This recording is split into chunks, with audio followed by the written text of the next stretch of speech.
Nós vamos começar as perguntas por onde nós acabamos as apresentações. A Cláudia falou da preocupação com relação ao novo calendário, e exatamente essa é a preocupação do Alexandre, do CEMESP, e também da Vânia Salles, da FAT, da Faculdade de Fortaleza, que perguntam se há alguma posição concreta sobre a abertura dos CISFIES para a conclusão das inscrições. A gente já sabe que existe uma data, mas o que vai acontecer, então, com o calendário a partir daí? Talvez o Vicente possa responder.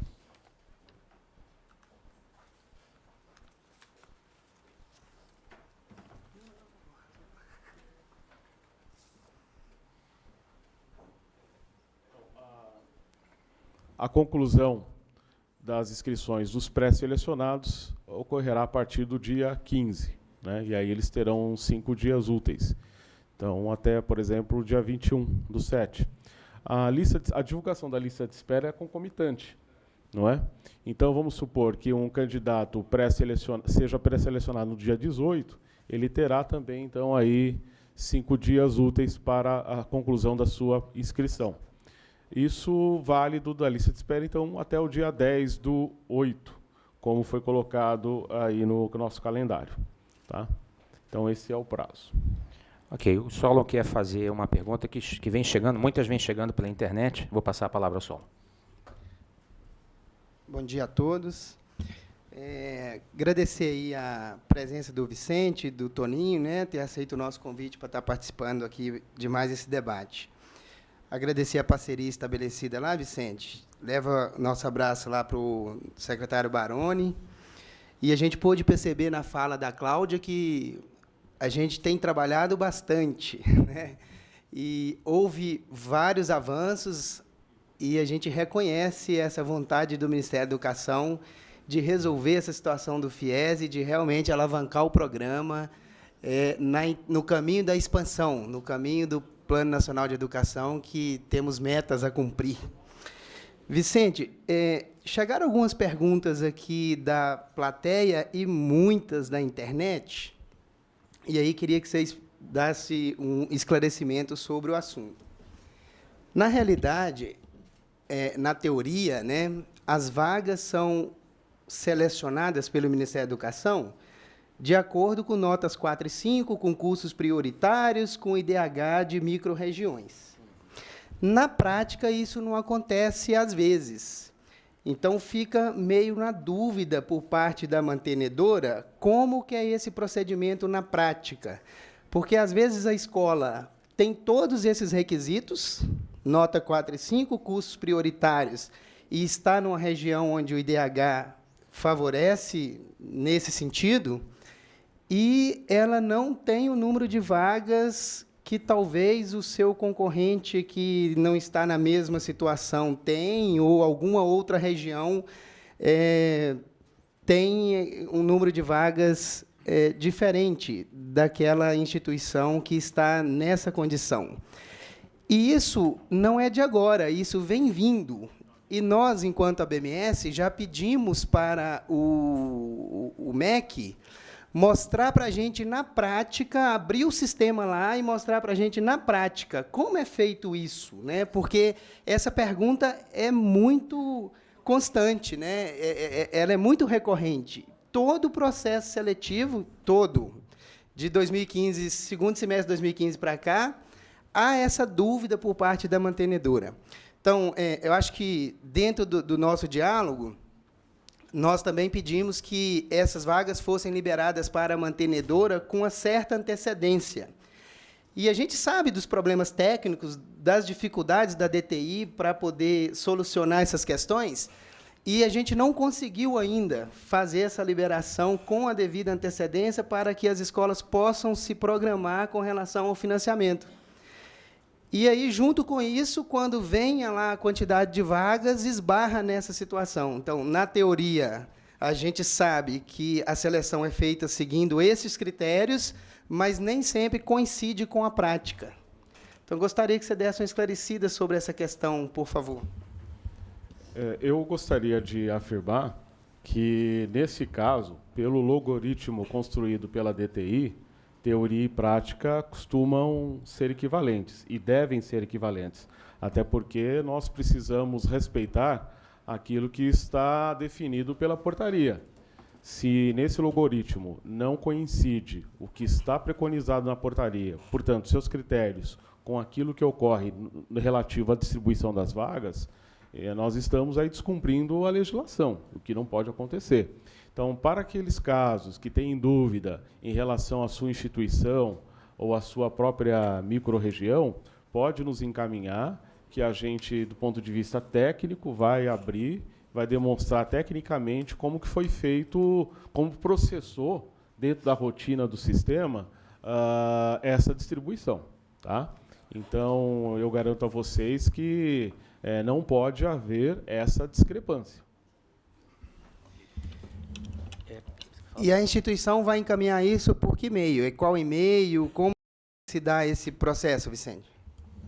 Pode encaminhar para o e-mail da Secretaria de Educação Superior, né, que nos chega por meio do gabinete à diretoria.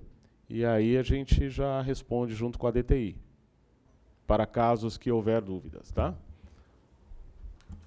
Muito bem, agora uma pergunta aqui para o Toninho, já de vários mantenedores, na verdade, uma pergunta que afeta um órgão que incomoda muito as mantenedoras, que é o bolso.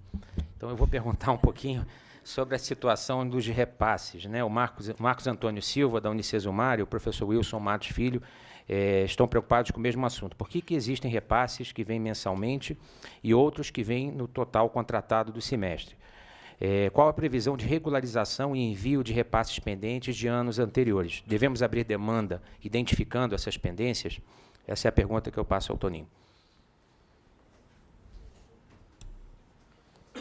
Wilson, né? O que acontece?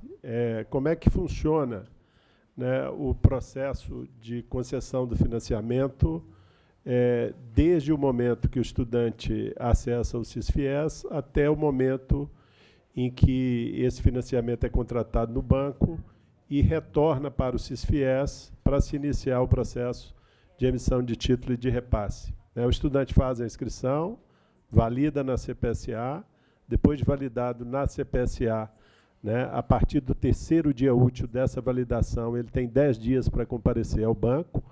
Né? Esse financiamento deve ser contratado nesse prazo de 10 dias, e, contratado esse financiamento, o banco nos retorna em arquivo eletrônico essas informações para se processar no SISFIES e dar início aos repasses. Via de regra, né, todo financiamento contratado no banco e que nos chega via sistema até o dia 20 de cada mês, né, ele entra no repasse de emissão, do repasse e emissão de títulos do mesmo mês. Aquele que chega a partir do dia 20, ele entra no repasse do mês seguinte. Né? Agora, o que pode acontecer? Né? Do contrato retornar com algum problema, né? Ou seja, com uma informação de contratação diferente daquela que nós encaminhamos ao banco, e isso muitas vezes demanda alguma providência, seja por parte do banco, por parte do FNDE ou do estudante, para regularizar esse contrato. Né? Então, pode ser essa situação, que alguns contratos são pagos ao final do semestre, no meio do semestre. Né? Mas, via de regra, o repasse ocorre mensalmente até o dia 10 do mês seguinte.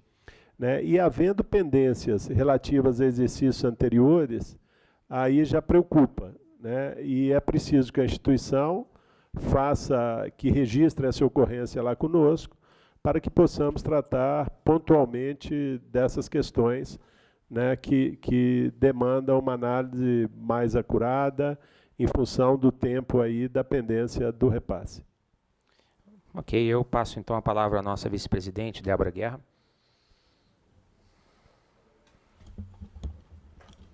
Bom dia a todos, bom dia aos participantes da mesa. Também agradeço a presença aí do Vicente, do Toninho, por estar conosco no dia de hoje. Bom, Vicente, eu queria fazer uma pergunta para você, e aí até visando um pouco a pesquisa aí que a Cláudia trabalhou juntamente com as instituições e com o SEMESP, que eu acho que é uma preocupação de todos e das pequenas e médias instituições, talvez, principalmente. Nós estamos em regiões, e aí, inclusive, a questão do próprio IDH diz que, e da renda per capita familiar, diz que os nossos alunos não têm condições financeiras para pagar os seus estudos. E aí a grande questão é, tem algum pensamento do FNDE junto ao governo, inclusive com relação, a gente sabe todas as questões orçamentárias, etc., que estão sendo discutidas com o governo, mas a gente percebe claramente na pesquisa que o grande problema do aluno concluir a sua inscrição para o FIES é a questão do pagamento. Ele não dá conta de pagar, de ter apenas financiamento de 25%, 30%, 40%. Tem algum modelo de pensamento em relação a isso? Como é que a gente pode trabalhar em conjunto para que realmente o percentual de financiamento seja superior, aí, pelo menos a 50%, para que o aluno consiga iniciar e ter a sua conclusão do seu curso de ensino superior?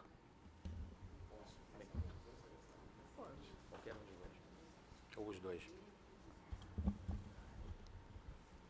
Bom, essa questão está constantemente na nossa agenda, né, até em função das constantes reivindicações sobre o assunto.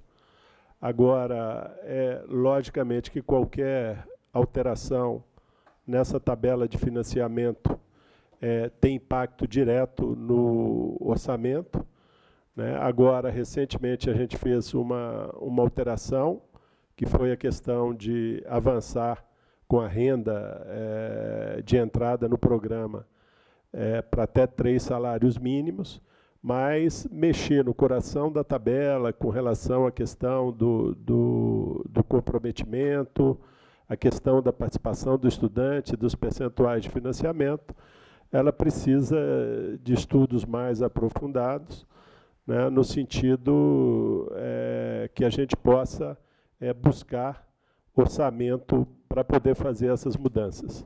E acho que isso passa, por a parte da minha fala, quando disse da questão, né, do impacto do custo do programa sobre o orçamento, de nós buscarmos em conjunto soluções, né, que se criem alternativas, né, para o financiamento, além de fontes provenientes de arrecadação tributária.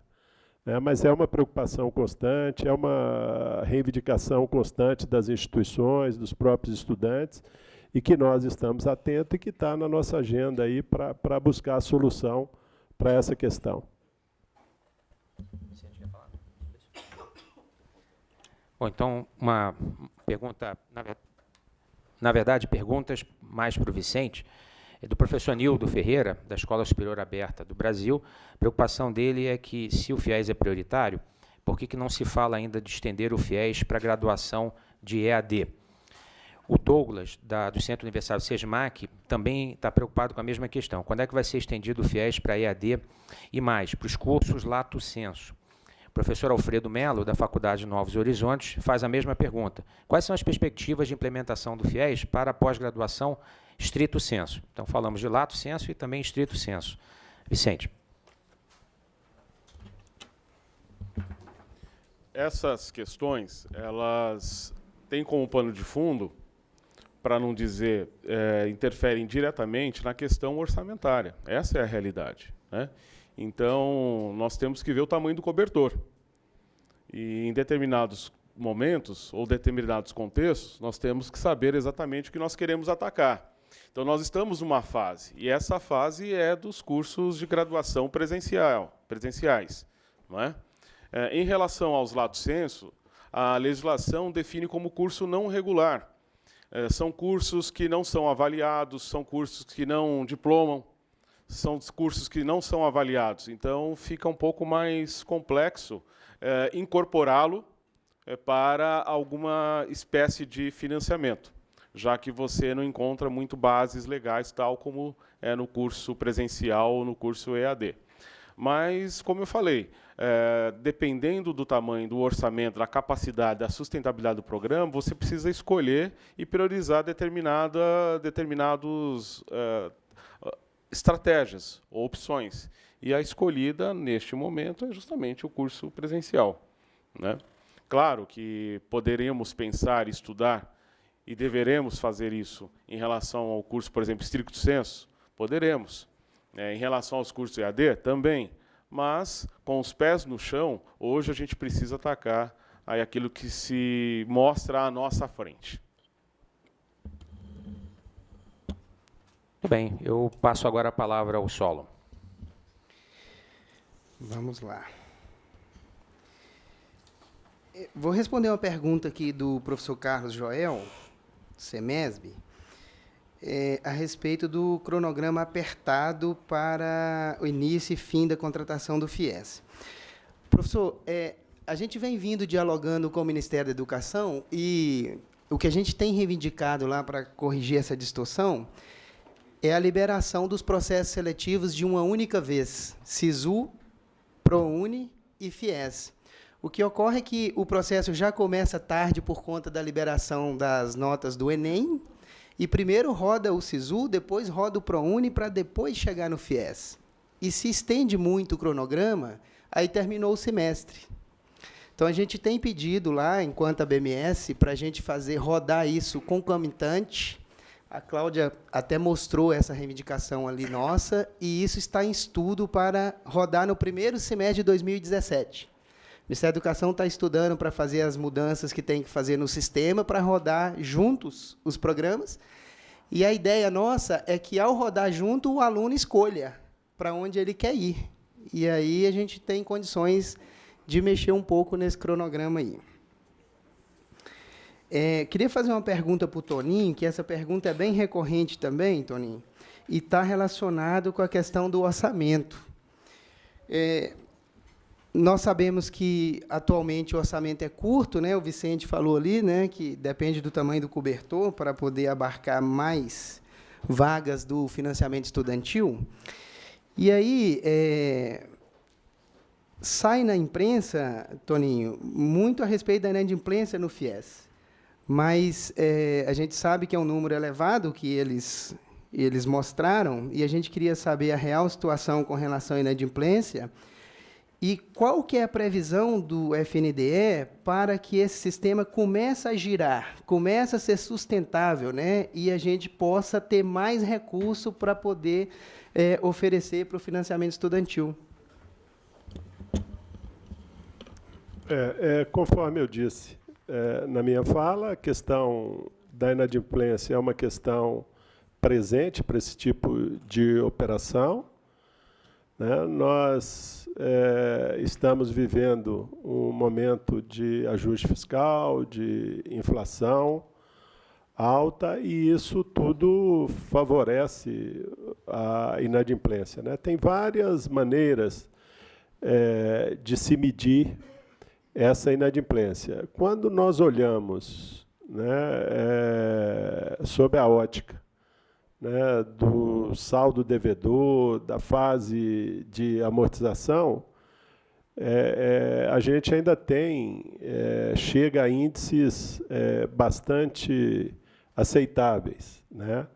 Mas precisamos, né, de nos antecipar a um aumento além desses patamares, né, para que tenhamos medidas, né, eficazes para conter esse processo de alta.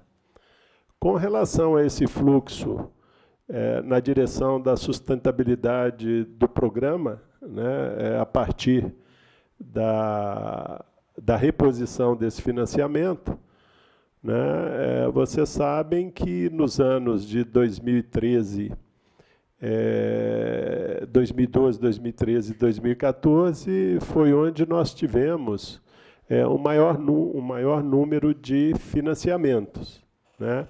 E o financiamento hoje do FIES, ele tem uma média, né, de 4 anos. Né? Dá 4 anos e acho que algum semestre.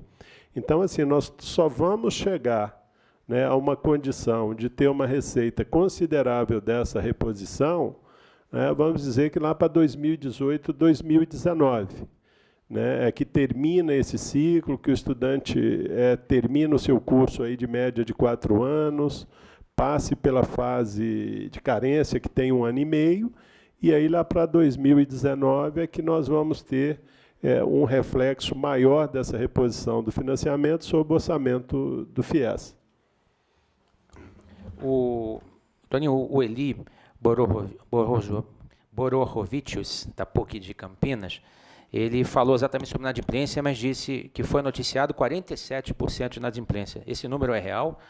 Existe, de fato, esse patamar de inadimplência? Vocês podem informar isso? Olha, eu não estou com esse número aqui, mas é como eu disse, a inadimplência depende da ótica que se verifica, né? Eu posso verificar com base no número de estudantes inadimplentes, né? Eu posso verificar com base no saldo devedor, e, assim, como eu tenho poucos contratos na fase de inadimplência, ainda não posso julgar essa carteira como uma carteira madura para a gente fazer avaliação desse tipo, né? Mas, com certeza, é o que eu disse, está na nossa agenda, está no nosso radar e é uma preocupação dada a natureza da operação.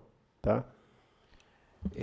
Ok, eu recebi antes do evento algumas considerações da nossa diretora, da Gislaine Moreno, que eu considero uma das pessoas da nossa equipe mais qualificadas sobre o FIES. E, assim, é um texto com bastante informação.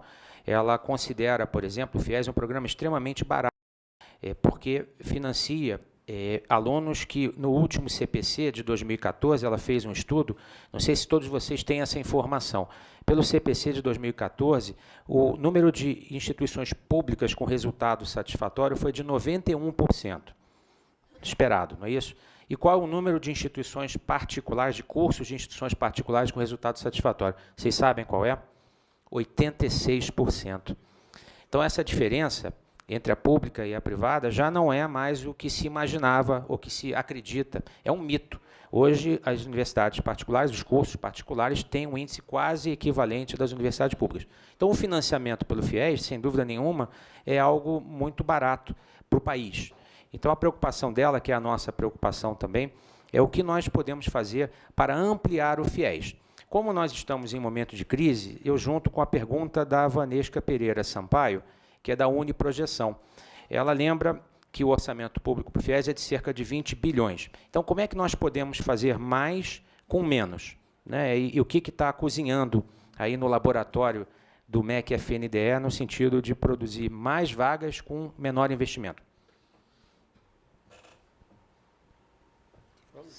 Sem resposta? Não.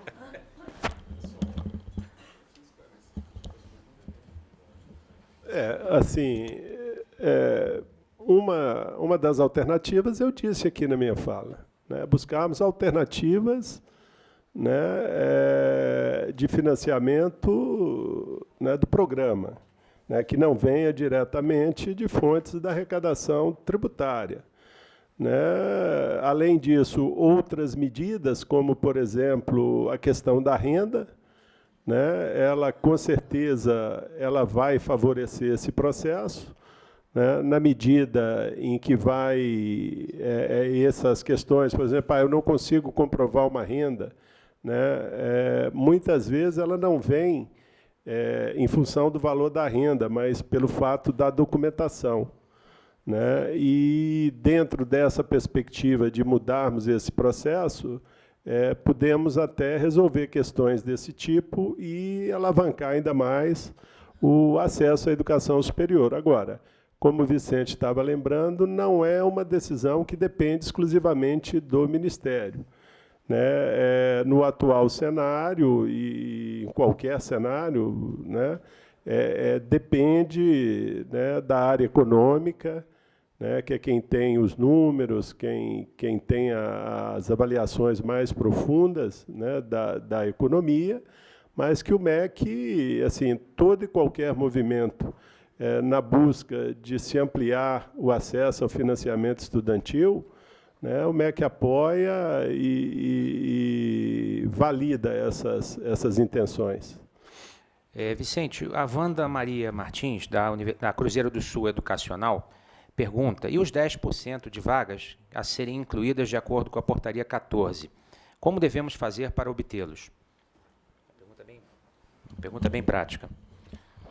Os 10% que a portaria prevê, elas têm como referencial aquilo que a instituição oferece no termo de participação, né, em relação às vagas liberadas pela Secretaria de Educação, pela SERES, Secretaria de Regulação da Educação Superior. Então, isso é a referência para os 10% dessas vagas. Agora, lembrando, vagas anuais, no ano, não é? Então, se, por exemplo, determinada instituição preenche lá no termo de participação 100 vagas, né, ela oferece, dessas 100 vagas liberadas pela SERES, ela oferta, vamos supor, coloca lá 50 vagas, e o Ministério da Educação libera 30. Né? Então, é com base nesses números do termo de participação que ela preencheu em relação às vagas liberadas pela SERES, que ela tem que observar os seus 10%. Solon.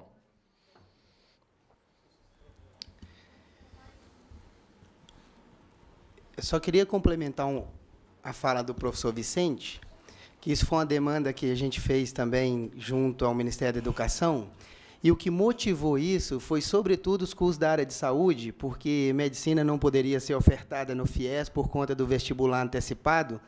Então, as escolas fazem o vestibular em outubro e tem 100 vagas e preenche as 100. E como vai ofertar no FIES depois? E aí, para quem fez a pergunta, essa lógica ela caminha na direção da lógica do ProUni. Então, é com relação às vagas totais autorizadas que você tem durante o ano. Então, se você tem 100 vagas autorizadas, você terá 10% se ofertado no FIES. Então, é mais ou menos a lógica que já acontece com o ProUni, e esse foi o discurso que a gente usou lá no Ministério da Educação para eles publicarem essa portaria e as escolas passarem a ofertar, sobretudo, vagas de medicina no financiamento estudantil. Tem uma pergunta aqui do professor Eduardo Machado, dizendo que ações efetivas o MEC planeja, o FNDE, para garantir a ocupação próximo do máximo das vagas. E aí queria dizer que, com a fala da Cláudia, isso já ficou meio que respondido, né? Nós sabemos que, no segundo semestre de 2015, não preencheram 60% das vagas, e isso repetiu de novo nesse semestre, agora no primeiro de 2016. E, dentre as várias reivindicações que nós fizemos, nós mostramos, a Cláudia mostrou a pesquisa que nós apresentamos lá para o Ministério da Educação, que tem a ver com a renda per capita. E essa renda reflete no percentual financiado. Então, nós vimos no gráfico que a Cláudia apresentou que o maior problema é o percentual financiado. E isso não está escrito em lugar nenhum. O aluno só fica sabendo disso quando chega na escola para comprovar a documentação. E aí que ele fica sabendo que ele não tem 100% do financiamento. Então, a gente pediu, né, para o Ministério da Educação mexer nesse percentual, e isso está em estudo, o próprio Toninho aí já reportou. A gente pediu para mexer na pontuação, porque a Cláudia mostrou ali também, quanto menor a pontuação, quanto menor a renda, menor a pontuação. Então, a conta não fecha. Se aumenta a renda, aumenta a pontuação. E aí a gente pediu para o Ministério da Educação, mas o Ministério da Educação quer seguir a linha de outras políticas, né? Então, já exige os 450 pontos para o ProUni, então, por que não seria diferente no FIES? Mas a gente pediu essa alteração. Uma alteração importante que a gente conseguiu nesta direção é que a vaga transitasse dentro da mantenedora. Então, no passado, a vaga era do curso. Não preencheu, voltava para o sistema. E aí o MEC concedeu transitar a vaga dentro da mantenedora com esse objetivo, para poder ocupar mais vagas disponíveis. E, neste semestre agora, a gente também conseguiu, sobre as vagas remanescentes. Então, no passado, não existia isso. Sobrou a vaga, voltava para o sistema. E agora, não. Agora, nós conseguimos esse processo de vagas remanescentes para que não haja vaga disponível, né, sem ocupação dentro do sistema. Então, quando preencheram as vagas da primeira chamada e depois da fila de espera e ainda permanece vaga sem preenchimento, essa vaga vai rodar como vaga remanescente. Inclusive, quem perdeu, por algum motivo, o prazo, deixou de cumprir algum requisito lá no começo, ele pode candidatar novamente para essas vagas remanescentes. E outras pessoas que não fizeram a inscrição inicial, mas que preenchem os requisitos dos 450 pontos e da renda, vai poder trabalhar nessa vaga remanescente. Então, com isso, nós esperamos que tenha a totalidade de vagas ocupadas. Pedimos também dispensa do fiador, porque também nós vimos ali no trabalho que a Cláudia apresentou que um dos dificultadores é o aluno apresentar o fiador. Então, a renda é muito baixa, né? É até 2,5 salários, e o aluno ainda tem que apresentar fiador. Quem vai querer fiar? Né? Então, esse é um problema. E acho que é isso, né? Nós tentamos cercar de várias formas para que essa vaga possa ficar rodando dentro do sistema, para que, por mantenedora, né, a vaga, para que ela possa ser preenchida. Vamos ver o resultado disso agora, nesse processo aí que está em andamento, porque algumas dessas regras elas estão vigorando agora, nesse processo. E aí a gente vai ver o resultado, se realmente vão ser ocupadas todas as vagas ou se vai continuar ter vagas ociosas. Pedimos para o MEC também mexer nos cursos prioritários, e mexeram, né? Ainda que num percentual pequeno, mas mexeram. Qual foi o argumento? Então, existem as vagas prioritárias, existem cursos prioritários e estratégias para o desenvolvimento do país. Ok, está tudo certo, mas o aluno não quer fazer. O aluno não quer fazer licenciatura, por exemplo. O aluno não quer fazer engenharia, o aluno quer fazer direito, administração e por aí vai. Então, nós pedimos para o Ministério da Educação mexer, eles mexeram um pouco nesse percentual, redistribuíram, né, na verdade, esses percentuais, que esperamos que atenda às expectativas. Então, vamos esperar rodar o sistema esse semestre para a gente poder ver o que não deu certo, para a gente tornar a sentar e tentar ajustar ao máximo, né, Vicente? Muito bem, agora chegando pela internet, a pergunta do Samuel Freitas, que é da Faculdade Docton, de Minas Gerais. Ele queria saber sobre o repasse, eu acho que isso já foi devidamente esclarecido, e a respeito do fundo garantidor, se vai haver alguma mudança para o futuro. Especificamente, a preocupação dele é com relação à taxa de juros para as IES. Bom, com relação ao FGEDUC, ele não está diretamente ligado a uma taxa de juros, né? Ele está diretamente ligado a critérios para acessar a garantia do fundo. Né? Hoje, para acessar o fundo, o estudante precisa ter uma renda per capita de até 1,5 salário mínimo, ou estar cursando licenciatura, ou ser bolsista do ProUni. Né? Então, não tem em curso nenhuma modificação dessas regras de entrada.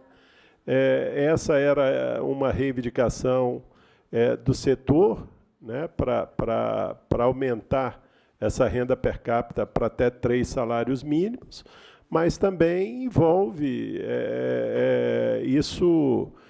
envolve um número maior de garantias, né, se eu aumentar esse critério de entrada, e, com certeza, vou precisar de aumentar o patrimônio do fundo para alavancar essas garantias. Né? Então, foi até discutido com as instituições da possibilidade de se aumentar a participação, né, das instituições no FGEDUC, para que a gente pudesse equalizar um pouco essa despesa. E aí o setor ficou de avaliar, e acredito que mais para frente devemos retornar, né, a esse assunto, sendo possível, chegando-se a patamar, né, que seja possível assumir com o orçamento hoje existente, a gente pode rever esse processo. O Alexandre, do SEMESP, pergunta: as vagas prorrogadas do primeiro semestre de 2016 para o segundo semestre de 2016 eram para ter sido liberadas ontem. Os estudantes não estão conseguindo preencher ou finalizar. Há alguma posição com relação a isso? A nossa DTI está trabalhando dentro do sistema, e tão logo ela faça a conclusão desse trabalho, isso já será liberado para os estudantes. Solon. E aí é só a título de informação para todos que estão presentes aqui e aproveitando que nós estamos transmitindo via internet, nós devemos ter vários internautas do lado de lá, com relação aos contratos preliminares de 2015. Existe ainda algumas instituições com pendências junto ao FNDE com relação a esses contratos do primeiro semestre de 2015 e segundo semestre de 2015, porque um é consequência do outro, né? E isso está muito pulverizado. E o pessoal do FNDE me passou uma planilha para poder ajudá-los na identificação das mantenedoras e informar que existem essas pendências, e isso está muito pulverizado. Tem mantenedora que tem 5 contratos, o outro tem 10, o outro tem 1, o outro tem 50, 100, enfim. Isso precisa ser regularizado, né? E tem um prazo para regularizar até dia 11 de julho agora. Então, nós temos um total de 18 mil contratos ainda pendentes de regularização daquela parte de contratos preliminares. Esses contratos preliminares, só lembrando que foram consequência daquelas travas que o Ministério da Educação colocou, primeiro de 4,5%, depois 6,41%, e depois houve uma negociação para o Ministério da Educação pagar até 8,5%.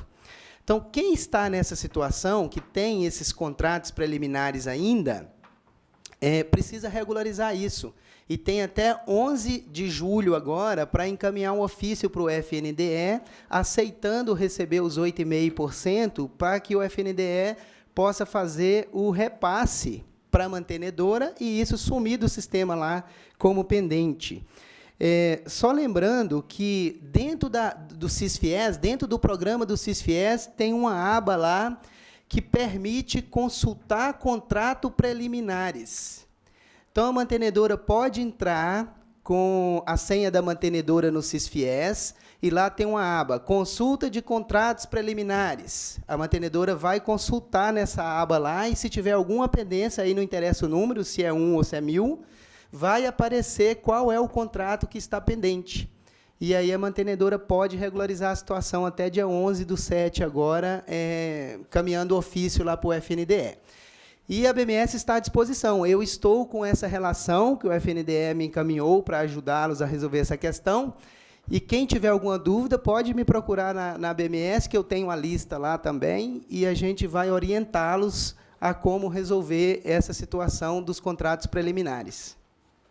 Nós já estamos quase nas últimas perguntas. O Samuel Freitas, da Faculdade Docton, eu acho que ele não faz outra coisa a não ser ficar na internet. Então, ele já conseguiu emplacar mais uma pergunta.